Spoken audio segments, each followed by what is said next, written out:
Pertama-tama marilah kita panjatkan rasa syukur kita kehadirat Allah Subhanahu wa taala biqauli alhamdulillahi rabbil alamin, karena berkat limpahan rahmat taufik hidayahnya kita semua dapat berkumpul dalam kegiatan malam ini dengan keadaan sehat walafiat tak kurang suatu apapun. Salawat beserta salamnya Allah semoga tetap tercurahkan kepada junjungan kita Nabi Agung Muhammad Sallallahu Alaihi Wasallam. Semoga kita semua mendapatkan syafaatnya kelak di yaumil kiamat. Amin ya rabbal alamin. Di sini saya selaku pembawa acara, izinkan kami untuk membacakan susunan acara pada kegiatan malam hari ini. Acara yang pertama, pembukaan. Marilah kita buka acara ini dengan bacaan basmalah. Bismillahirrahmanirrahim. Yakni seminar halaqah fikih kewanitaan yang akan dipandu oleh Ibu Hajah Nasyidah Sobari dengan narasumber Ningsila Hasina Zamzami dari Lirboyo. Kepada beliau dihaturkan.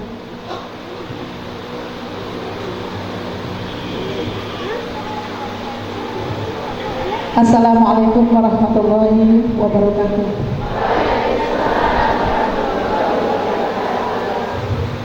Nahmadulillah ya alimul ladzi sarrafal ilma wa ahlahu ala sa'iri ibadihi minas sholihin wa sholihat wal mu'minina wal mu'minat walladzi syarrafa min hadhil ummah ala sa'iril umam bi risalatil khairil bariyah.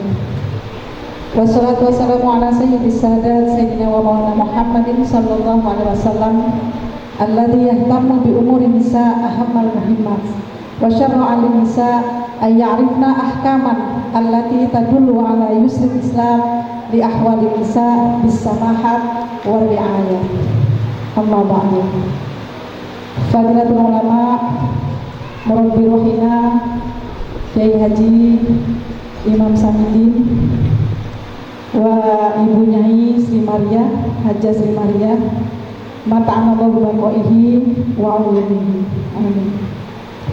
Fadilatul Mujaba al-Qurama wa ulama'ul idham wal hadirin wal hadirat. Hadirat semua di sini. Yang kami hormati tamu kehormatan kita Ning Hajah Sela Hasina Zamzami, tuan rumah yang luar biasa sudah menyediakan tempat dan waktu serta kesempatan kita untuk menuntut ilmu. Ibu Nyai Hajah Sri Maria, kami ucapkan terima kasih Bu Nyai. Seluruh tamu undangan yang tidak bisa kami sebutkan satu persatu, para kaum muslimin dan muslimat tadi ya. Muslimat mungkin ini juga ada anggota muslimat beneran ya. Kemudian nggak ke GBK ya Bu ya. Nggak ke GBK. Para pemudi yang berkesempatan hadir pada malam ini, alhamdulillah puji syukur kehadirat Allah Subhanahu wa taala karena pada malam hari ini kita berkesempatan untuk menimba ilmu yang tidak tanggung-tanggung langsung dari tokoh yang sering kita saksikan ya. Beliau Ningsila Hasina, seorang influencer atau selebgram tapi yang selalu mengedukasi kita ya, mulai dari masalah fikih wanita, kemudian ke masalah rumah tangga, bagaimana memposisikan diri kita sebagai perempuan ya. Ini bisa kita saksikan banyak sekali video-video beliau. Jadi kalau bicara biografi mungkin jenengan bisa buka langsung YouTube, Google, Instagram atau TikTok ya, pasti langsung ketemu. Kalau saya ceritain biografinya kurang lengkap kayak ini. Dan yang saya sampaikan ini bukan pujian. Ini bukan pujian. Ini fakta. Karena seorang pendidik itu tidak butuh dipuji. Seorang pendidik itu tidak butuh dipuji, tapi beliau ini ingin supaya apa yang sudah beliau edukasi itu akan sampai kepada kita, kemudian dipraktekkan dengan sesungguhnya dalam kehidupan kita. Perempuan butuh itu. Sholawat serta salam marilah kita sampaikan kepada junjungan kita Nabi Muhammad Sallallahu Alaihi Wasallam. Beliau yang telah membawa Islam dengan pesan-pesan dalam Al-Quran yang saya rontek dulu deh. Pesan teragung Islam yang ada dalam Al-Quran itu tentang perempuan. Pesan yang memuliakan, bukan yang memojokkan. Pesan yang memberdayakan, bukan memandulkan perang. Dan pesan yang membebaskan, bukan yang memenjarakan. Tapi pesan-pesan tersebut memang harus kita adopsi, tidak langsung dari Al-Quran. Kadang-kadang nanti malah keliru nih. Jadi kita itu harus memahami penafsiran dengan kedalaman intelektual yang sudah disampaikan oleh para ahli tafsir, kita tinggal mengadopsinya. Dan beliau ini salah satu yang kemudian adopsiannya itu diedukasikan lagi, diberikan lagi kepada para wanita. Dan yang dibahas dalam masalah wanita, kalau sebutan kan fikhun nisa atau fikih wanita. Jadi memang itu dari aurat sampai imam sholat, perempuan juga dibahas dalam fikhun nisa. Kemudian dari akikah mungkin sampai wali nikah, dan dari aborsi mungkin hingga poligami. Itu yang dibahas. Jadi perempuan itu harus tahu semua tentang itu. Tapi dalam kesempatan ini beliau akan menyampaikan fikih wanita ini mulai yang paling dasar, sehingga nanti berangkat dari situ mungkin dari ibu-ibu semua, adik-adik semua itu nanti bisa berlanjut mempelajari edukasi dari beliau, entah itu dari video-video pendek, dari seminar-seminar beliau, ataupun dari semua postingan yang sifatnya itu memang untuk Anda semua, para wanita. Baik, tidak saya panjang lebar lagi, kami persilahkan kepada Ning Sela untuk memulai materinya, masalah halakoh fikih wanita gitu, fikih wanita gitu. Jadi kalau fikhun nisa itu apa? Jadi taksis fikhun nisa. Nah, jadi kalau bentuknya idofah ya taksis. Kalau fikih kewanitaan nanti sempit yang dibicarakan, tapi kalau fikhun nisa itu sudah melulu tentang perempuan. Mari sama-sama kita ambil ilmu dari beliau sebanyak-banyaknya. Tidak hanya ilmu, insya Allah barokah juga bisa kita dapatkan dalam majlis ilmu pada malam hari ini. Monggo nanti silakan seluas-luasnya waktu berjam-jam ini. Oke. Assalamualaikum warahmatullahi wabarakatuh.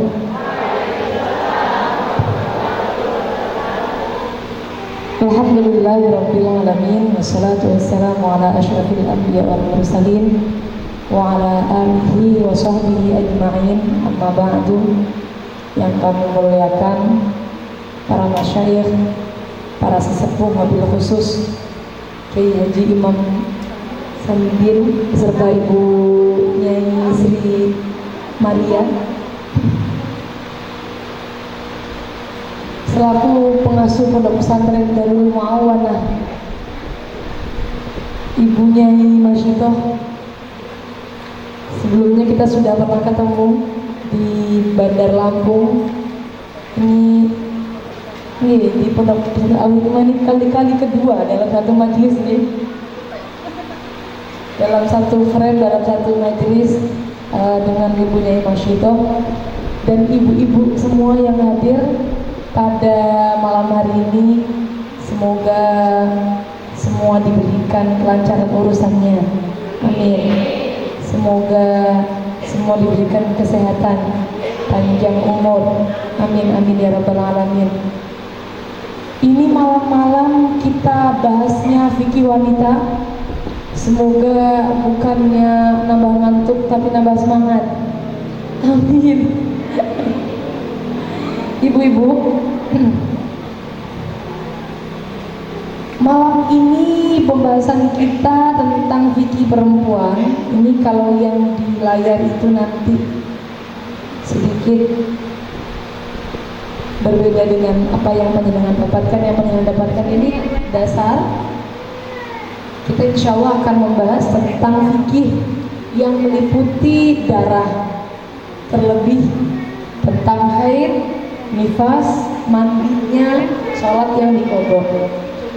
Tetapi sebelum jauh kita membahas, agar ilmu yang kita bahas pada malam hari ini bisa menjadi ilmu yang bermanfaat, ilmu yang barokah, mari kita awali dengan bacaan Fatihah. Kita kirimkan kepada para guru-guru kita, kepada para mu'alif kitab, kepada para wali-wali Allah.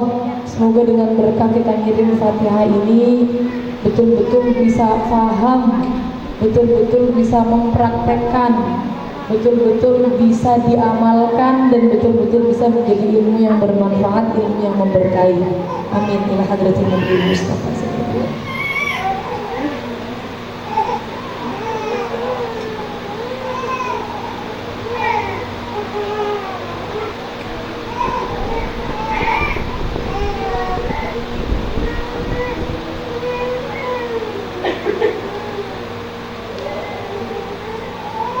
Al-Fatihah.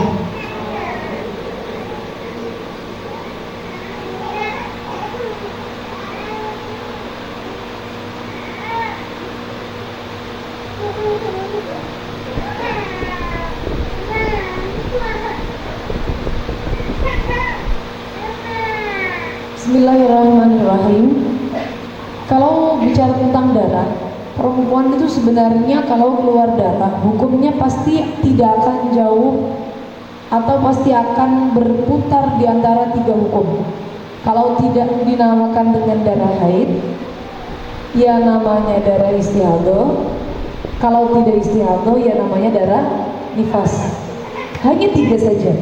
Tidak ada darah perempuan di luar 3 darah ini. Pasti namanya kalau tidak haid, istihadah, kalau tidak begitu, nifas. Nah, yang paling sering kita keluarkan setiap bulannya adalah darah haid. Sehingga kalau ibu-ibu ditanya, haid itu yang kayak gimana? Ya, haid itu yang biasa dikeluarkan perempuan setiap bulan. Biasanya jawaban simpelnya demikian. Karena setiap perempuan setiap bulannya normalnya mengeluarkan darah menstruasi, yang biasa kita sebut dengan demikian, menstruasi. Nah, kalau secara fikihnya, haid itu adalah darah yang dikeluarkan oleh seorang perempuan yang sudah mencapai usia minimalnya melalui alat kelaminnya, bukan karena melahirkan, juga bukan karena penyakit pada rahimnya. Bisa pada rahim atau penyakit pada kemaluannya, mohon maaf. Ini nanti darahnya bukan haid lagi, melainkan nanti kita akan bahas setelah ini. Jadi yang penting haid itu darah yang normal, itu namanya haid. Kalau keluarnya karena suatu masalah, contoh, semisal ini dikeluarkan oleh seseorang yang biasanya kalau kita sering disebut habis manten baru, itu kemudian keluar darah bikaro, ibu namanya, pecahnya selaput darah. Ini kan keluar darah ya biasanya ya, ini bukan haid, tetapi namanya darah luka. Darah luka seperti tangan kita tergores kemudian keluar darah luka. Atau di alat kelaminnya, mohon maaf, itu ada penyakitnya, kemudian hingga mengeluarkan darah. Ini juga bukan kemudian akhirnya dihukumi haid, tetapi dihukumi darah istihadah. Darah istihadah yang tidak ada berapa haidnya, tidak ada. Kalau semisal alat kelaminnya yang mengeluarkan darah, jadi akhirnya wajib sholat terus seperti itu. Atau keluarnya ini karena dia melahirkan, bukan haid juga, tetapi dia dihukumi nifas, darah setelah melahirkan. Nah, tetapi yang biasanya membuat bingung itu ibu-ibu, kita kadang-kadang ada seseorang itu haidnya tidak lancar. Ternyata setelah ke dokter, oh kamu ini ada kistanya nih, ada kistanya, akhirnya membuat haidnya nggak lancar. Sehingga bingunglah kita, ini darahnya haid semua, apa istihadah, apa berapa haidnya, berapa istihadonya kok keluarnya kadang keluar, kadang tidak, atau sebulan ini keluar terus, sebulan berhenti, sebulan lagi keluar terus, kadang-kadang kan bikin bingung kalau rahimnya bermasalah.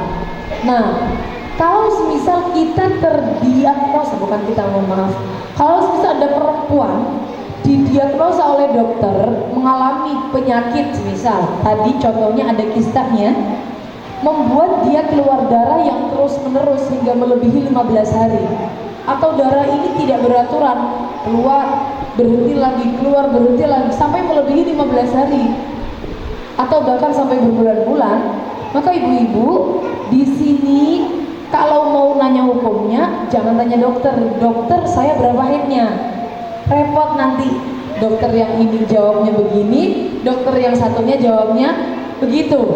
Jadi kita juga akan repot, dan tidak semua dokter tahu bagaimana hukum fikihnya. Terus bagaimana hukumnya kalau sesuai dengan syarat haid, hukumnya haid. Kalau tidak sesuai dengan syarat haid, maka nanti hukumnya istihadah. Istihadahnya ini disesuaikan dengan perincian yang akan kita bahas nanti insya Allah tentang darah istihadah. Secara simpelnya kita akan bahas nanti insya Allah. Jadi maksud saya, kalau ada orang berpenyakit, efek dari penyakitnya itu mengeluarkan darah. Setiap orang yang berpenyakit kalau keluar darah ini kemudian tidak normal, dia diharuskan tanya ke dokter, kasihan. Repot, tidak semua orang bisa nanya ke dokter. Mohon maaf, di sini kalau ke dokter SPOG berapa jam ibu-ibu? 2 jam. Tadi saya melewati lembah, gunung, sawah, udah di benar-benar Lampung yang viral itu ya. Ini jalan Lampung yang perlu kita viralkan ini. Jalannya seperti naik roller coaster tapi pakai mobil. Kan kasihan, misal ada orang bermasalah, ini orangnya hidupnya di sini misal, mau nanya ke dokter kan harus, tidak semua punya uang untuk tanya ke dokter langsung, kan demikian ibu-ibu. Jadi kalau semisal kok keluar darah yang tidak beraturan, maka bagaimana hukumnya? Ya berarti kalau sesuai dengan hukum haid nanti hukumnya haid, kalau tidak sesuai hukum haid kita akan bahas nanti insya Allah bagaimana darah itu kalau keluar melebihi 15 hari. Nah sekarang kita bahas dulu nih, darah ini bisa kita hukumi haid, syaratnya apa? Kan kita perlu namanya patokan untuk menghukumi darah yang keluar ini menjadi haid. Pertama, keluar dari perempuan yang sudah mencapai usia minimalnya. Minimal haid niku adalah 9 tahun hijriah. Kurang sedikit ibu-ibu, 9 tahun hijriah. Tapi mohon maaf, jarang sekali perempuan keluar darah di usia 9 tahun hijriah niku jarang sekali. Kebanyakan sekarang memang sudah agak maju daripada dulu. Kalau dulu perempuan itu kan haidnya umur 12, umur 13, SMP kelas 3, SMP kelas 2 baru haid ya. Sekarang anak-anak SD kelas 4, kelas 5, kelas 6 sudah mulai haid. Tapi kalau kita lihat secara umurnya, kebanyakan dari mereka itu sudah masuk usia minimal haid. Cuma ibu perlu tahu bahwa minimal usia haid itu 9 tahun hijriah, kurang sedikit itu minimal usia perempuan yang mengeluarkan darah haid. Sebelum ini kok sudah keluar darah bukan haid, namanya istihadah. Namanya istihadah, jadi tidak ada nanti berapa haidnya, nggak ada, semua istihadah. Kalau semisal sebelum 9 tahun sudah keluar darah, sebelum 9 tahun hijriah kurang 16 hari, kurang sedikit sudah keluar darah, maka namanya darahnya adalah darah istihadah. Kemudian yang kedua, darah yang keluar minimal sehari semalam. Nih, kadang nih ada ibu-ibu keluar darah cuman kayak keputihan gitu, tapi warnanya merah atau warnanya coklat. Terus udah berhenti, keluarnya cuma pas itu doang. Ditunggulah darah itu sampai besok nggak keluar lagi, sampai seminggu nggak keluar lagi, sampai 15 hari nggak keluar lagi. ya berarti namanya bukan haid. Atau ada kasus itu yang sering keluar darah setiap pipis doang, setiap kencing doang, hanya setiap kencing keluar darah. Ada demikian tuh banyak, kencing keluar darah. Nanti kalau nggak kencing ya nggak keluar darah, walaupun dicolek pakai kapas pun nggak keluar darah. Kalau pipis keluar darah, sehari mungkin cuman kira-kira 3 kali lah. Tapi kan kalau ketika kencing doang keluar darah tidak mungkin sampai 1 jam ya. Mungkin kencing bisa kita hitunglah hanya 5 menit atau 10 menit lah. Seperti itu rentangnya. Besok demikian lagi sampai 15 hari, demikian terus.